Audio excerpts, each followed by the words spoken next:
ओम नमः शिवाय। शिवजी सदा सहाय। ओम नमः शिवाय। गुरुजी सदा सहाय। गुरुजी के चरणों में कोटि कोटि नमन। जय गुरुजी। संगत जी, कैसे हैं आप सभी? स्वागत है आप सभी का फ्रेग्रेंस ऑफ गुरुजी चैनल पर और मैं हूं आपके साथ मनीषा। तो संगत जी, आज आपके लिए लाई हूं दिव्य आभा का अंतिम अध्याय, यानी कि अध्याय नंबर 100, जिसका शीर्षक है मेरा मुझ में कुछ नहीं, जो कुछ है सो तेरा। और यह सत्संग है रिटायर्ड कर्नल श्री हरशरण सिंह तूड़ जी का, जो कि पंचकुला से हैं। तो चलिए संगत जी, शुरू करते हैं। गुरु ग्रंथ साहिब का यह तुक मैं अपने गुरुजी को समर्पित करता हूँ, जिन्होंने हमें अपनी शरण में लिया और हमारे जीवन को परिवर्तित कर दिया। गुरुजी से मिलने से पूर्व हमारे जीवन की कोई दिशा नहीं थी। जीवन में जैसी परिस्थितियां उत्पन्न होती थी, वैसे ही उनका सामना करते रहते थे। हम ईश्वर की सत्यता को समझने में असमर्थ थे। 25 वर्ष पूर्व मेरा बेटा अपनी श्रवण शक्ति खो चुका था। कोई औषधि, संत या तांत्रिक हमारी सहायता नहीं कर पा रहे थे। फिर जैसे कहा जाता है, जब शिष्य अधिकारी बन जाता है, गुरु प्रकट होता है, और ऐसा ही हुआ। अचानक एक संबंधी के कहने पर हम गुरुजी के पास पहुँचे। श्रवण शक्ति लौट आई। जब पहली बार हमने गुरुजी के दर्शन किए तो उन्होंने मेरी पत्नी को हमारे सावधि बचत खाते की संख्या, मेरी पत्नी की साड़ियों की संख्या, मेरी पत्नी को अच्छी दक्षिण भारतीय साड़ियाँ पसंद है, उसके पास सब स्वर्ण जेवरों का वजन और मेरे बिके हुए घर की सही राशि भी बता दी। अंतिम बात मैंने पत्नी को नहीं बताई थी, क्योंकि मैं महिलाओं की हीरे में रुचि के बारे में जानता था। प्रसंग छोटा था, पर मेरा सोचना स्वाभाविक ही था। फिर सत्संगों को सुनने के बाद मेरी उनसे मिलने की जिज्ञासा जागृत हो गई। मैंने उनको अपने पुत्र की श्रवण शक्ति के बारे में बताया तो उन्होंने तुरंत उसके कान में प्रतिदिन बादाम रोगन की 1 बूंद डालने को कहा। 10 दिन के उपरांत मेरे बेटे के कान में अत्यंत पीड़ा हुई। जब मैंने गुरुजी से उसका उल्लेख किया तो वह बोले कि कल्याण हो गया, 20% ठीक हो गया है, अब धीरे धीरे पूर्णतः ठीक हो जाएगा। उन्होंने मेरे पुत्र की श्रवण शक्ति का परीक्षण भी करवाने को कहा। मेरी प्रसन्नता की सीमा नहीं रही जब मेरे पुत्र ने अपने कानों से उपकरण निकालते हुए कहा कि शोर बहुत अधिक है। गुरु कृपा से वह 25 वर्ष के बाद सुन पा रहा था। मुझे आभास हुआ कि मेरी खोज कितनी अधूरी थी। इधर गुरुजी के चरणों में उनकी दया, मेहर, कृपा और अपने सतगुरु रब स्वामी सब मिल गए थे। जय गुरुजी। चाय की पत्तियों में संदेश। गुरुजी के पास आने पर हमें अनेक सत्संग सुनने को मिले। भक्त अपने निजी अनुभव सुनाते थे और बताते थे कि उन्होंने गुरुजी को विभिन्न परिस्थितियों और विभिन्न रूपों में देखा है। मेरी पत्नी में उसी प्रकार से गुरुजी के आशीष प्राप्त करने की इच्छा हुई। यह नहीं पता था कि वह इतनी शीघ्र पूर्ण हो जाएगी। नववर्ष आ रहा था और उसकी पूर्व संध्या पर हमारा बड़े मंदिर जाने का कार्यक्रम था, किंतु मित्रों के बार बार कहने पर हम उनके साथ वह समय व्यतीत करने का कार्यक्रम बना लिया।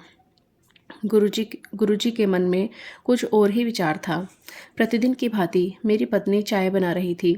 तब उसने पानी में चाय की पत्ती डाली तो उसने सर्प के फन का आकार ले लिया। यह सोचकर कि यह संयोग था, उन्होंने चाय की पत्तियों को बार बार पानी में डुबोया तो हर बार वही आकृति बन जाती। यह देखकर वह भयभीत हो गई और उसने मुझे बुलाया। देखकर मैंने बताया कि गुरुजी बड़ी मंदिर आने का संदेश दे रहे हैं, पर मात्र इतना ही नहीं था। वास्तव में वह परोक्ष रूप से गुरुजी की कृपा थी। गुरुजी ने मेरी पत्नी को वहाँ पर नृत्य कार्यक्रम में भाग लेने को कहा और उसका 25 वर्ष से चला आ रहा पीठ दर्द समाप्त हो गया। जय गुरुजी। नास्तिक को पाठ मिला। कुछ वर्ष पूर्व मैं अपने एक मित्र के साथ अपने खेत पर जा रहा था। मेरे मित्र नास्तिक थे, जिन्हें शब्द कीर्तन, गुरु चर्चा इत्यादि धार्मिक कर्म व्यर्थ लगते थे। उन्होंने कहा कि चमत्कार होने के बाद ही वह गुरुजी पर विश्वास करेंगे। इतना कहने की देर थी कि पीछे से एक ट्रक ने कार पर जोर से टक्कर मारी। कार तो पूरी क्षतिग्रस्त हो गई। दुर्घटना इतनी भयंकर थी कि हम दोनों उछलकर बाहर धरती पर आ गिरे और अर्धचेतन हो गए। होश आने पर हमने देखा कि दोनों में से किसी को चोट नहीं आई थी। उठने पर मेरे मित्र स्तब्ध थे। मैंने उनको कहा कि आप इसी चमत्कार की प्रतीक्षा में थे। यदि हम गुरुजी के बारे में बात नहीं कर रहे होते तो किसी भी प्रकार से राष्ट्रीय राजमार्ग पर ऐसी दुर्घटना में चोट लगे बिना बच नहीं पाते। उनकी आंखों में आंसू आ गए और उन्होंने हाथ उठाकर गुरुजी को धन्यवाद दिया। जब मैंने गुरुजी से इस बात का उल्लेख किया तो वह बोले कि हमें कोई हानि नहीं हो सकती थी क्योंकि वह हम पर दृष्टि बनाए हुए थे। जय गुरुजी। मुझे एक प्रसंग याद आ रहा है। मनुष्य को ईश्वर का सबसे बड़ा उपहार संतान है। यही मेरी भांजी के साथ हुआ। चिकित्सकों के सब प्रयास निष्फल हो गए थे। उसे 7 वर्ष से संतान नहीं हुई थी और इसकी अब आशा भी नहीं थी। जब वह भारत आई और उसने गुरुजी के दर्शन किए तो उसके या किसी और के कुछ कहने से पूर्व ही उन्होंने उसे बेटी से संबोधित करके कहा कि उसका काम अक्टूबर में हो जाएगा। हम में से किसी को भी गुरुजी के कथन का तात्पर्य समझ नहीं आया। वह मई का महीना था। कुछ दिनों बाद वह अमेरिका वापस चली गई। गुरु कृपा से वह अक्टूबर में गर्भवती हुई और चिकित्सक दंग रह गए। उसने एक पुत्र को जन्म दिया। गुरुजी द्वारा दिया गया हर बालक होनहार होने के साथ अपने माता पिता के लिए एक अनमोल रतन होता है। जय गुरुजी। हृदय रोग के लिए समोसा। एक बार मेरी नाड़ी की गति 180 हो गई। चिकित्सक ने तुरंत शल्यक्रिया का परामर्श दिया। मैंने यह करवाने से पूर्व गुरुजी को बताना उचित समझा। मैंने चिकित्सक से मिलकर शल्यक्रिया का समय भी नियुक्त कर लिया। संध्या को मैं गुरुजी के पास गया। उन्हें मेरी समस्या का पहले से ही ज्ञान था। उन्होंने संदेश भेजकर कहा कि सब ठीक हो जाएगा। उस दिन गुरुजी ने प्रसाद बांटा। एक अनुयायी समोसे लाए थे। उन्होंने 5 समोसे अपनी मुट्ठी में मसल कर दिए और मुझे खाने को कहा। चूँकि तला हुआ खाना मेरे लिए विष के समान था, मैं चकित था। गुरुजी में आस्था होने के कारण मैंने उन्हें खाया और अपने स्थान पर आकर बैठ गया। उन्होंने मुझे फिर बुलाया और 2 समोसे और दिए। मेरा पेट भरा हुआ था, किंतु मैंने किसी प्रकार से वह भी खा लिए। उनके चमत्कार से मेरी नाड़ी घटकर 70 हो गई। अगले दिन चिकित्सकों ने अपना निर्णय दे दिया कि मुझे शल्यक्रिया की कोई आवश्यकता नहीं है। मेरे लिए गुरुजी की महानता और प्रेम ऐसा है। जय गुरुजी। रोग परिवर्तन। गुरुजी ने मेरे भांजे के रोग को परिवर्तित कर एक और अद्भुत और निराला चमत्कार किया। मेरी बहन का पुत्र छुट्टी पर दिल्ली आया था और पिछले कुछ दिनों से वह खांसी और ज्वर से पीड़ित था। मेरी बहन रूबी, जो स्वयं चिकित्सिका है, ने उसे औषधियाँ दी थी। जब उसका रोग समाप्त होने को नहीं आया तो मेरी बहन ने उससे कुछ परीक्षण कराए। परिणामों से पता लगा कि वह अधिश्वेत रक्त कैंसर से पीड़ित है। केवल एक चिकित्सक ने अंतिम परिणामों तक प्रतीक्षा करने को कहा। मेरी बहन तो अत्यंत चिंतित हो गई और उसने गुरुजी से अपने पुत्र को बचाने की विनती करी। इस बीच मैं दिल्ली आया और जब मैंने गुरुजी के दर्शन किए तो उन्होंने मुझसे रूबी के बारे में पूछा। मुझे इसका संदर्भ समझ नहीं आया तो मैंने उत्तर दिया, वह ठीक होगी। बाद में मैंने उसको फ़ोन किया तो उसने कहा कि अगले दिन वह गुरुजी के यहाँ चलेगी। गुरुजी के यहाँ जाते हुए उसने पूरी बात बताई और कैसे उसने गुरुजी से प्रार्थना करी थी। केवल अंतिम परिणाम से पता चला कि उसे रक्त रोग नहीं अपितु शरीर के ग्रंथि की समस्या थी। जब हम गुरुजी के चरण स्पर्श कर रहे थे तो उन्होंने रूबी को बताया कि उन्होंने उसके पुत्र का रोग परिवर्तित कर दिया है। क्योंकि किसी को इस बारे में ज्ञान नहीं था, हम चकित रह गए। ऐसे में हमारे अपने गुरुजी, जो सदा हमारी समस्याएं कष्ट समाप्त कर देते हैं, उनके बारे में सोचते ही वह प्रकट हो जाते हैं। जय गुरुजी। सब्जी बेचने वाले को दृष्टिदान।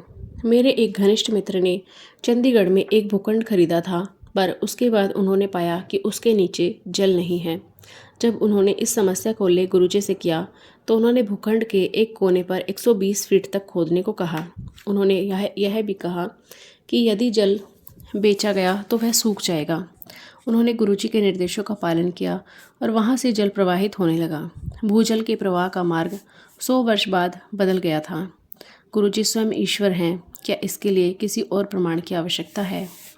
गुरुजी श्रद्धा, विश्वास और समर्पण से आए हुए प्रत्येक व्यक्ति की सहायता करने को सदा तत्पर हैं। चंडीगढ़ के सेक्टर 22 में एक गरीब सब्जी वाला था जिसे 2 आकृतियाँ दिखाई देती थी। चिकित्सकों के अनुसार उसके मस्तिष्क में गुल्मा था, जिससे उसको दृष्टि दोष हो गया था। उसकी शल्य क्रिया हुई, पर 6 माह बाद उसी रोग की पुनरावृत्ति हो गई। उसकी दोबारा शल्यक्रिया हुई। गुल्मा असाध्य था और वह 3 माह के लिए अचेतन अवस्था में चला गया। होश आने पर चिकित्सकों ने कहा कि वह और कुछ करने में असमर्थ हैं।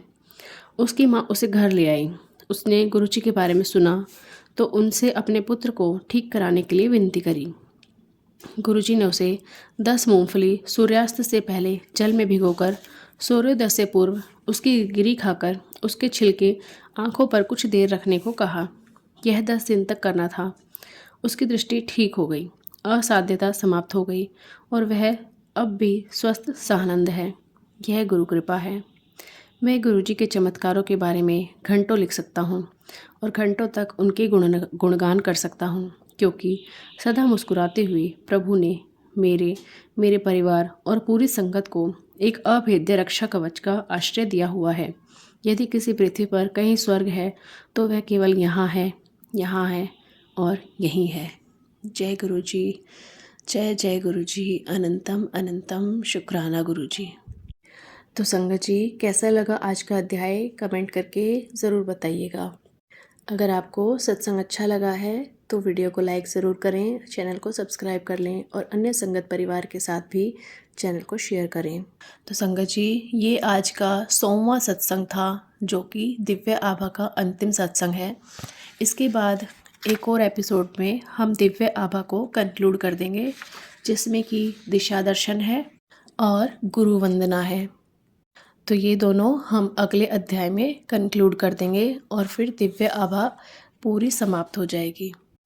तो जल्दी ही मिलते हैं संगत जी इस लास्ट अध्याय